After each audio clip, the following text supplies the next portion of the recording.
ito yung ano, yung saan tayo magsalin ng bagong langis. Yan. So gamitan natin ng alin.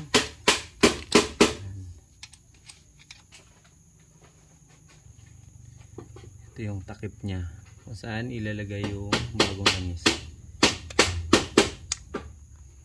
Tapos gagamitan natin ng ito palang imbudo natin mga kagulong. Kailangan meron tayong strainer para yung dumi sa kalo hindi may sama dun sa loob ng makina. Kailangan may strainer kasi may mga yung imbudo kasi diretso lang, diba? So yun, lagyan natin.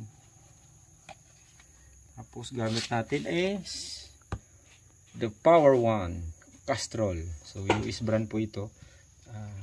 Viscosity niya is 10W40. So 40. So ibig sabihin 4 stroke. Para sa motorcycle talaga siya. Okay. Salin na natin.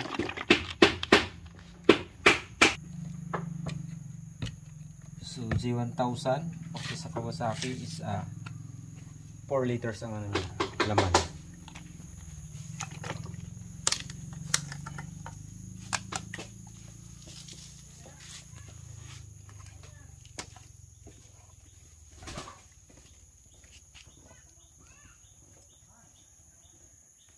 Salin nyo lang.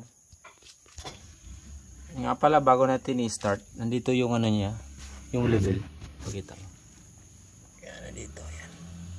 Yan, makikita natin yan dyan. Walang laman, diba? Plain lang. So, may makikita natin yan.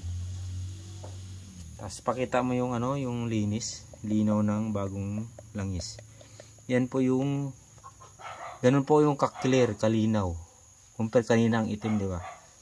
So, meron natin comparison. So paano mag-change oil, paano malalaman marumi na yung langis natin. Yan. Okay, mamaya ulit.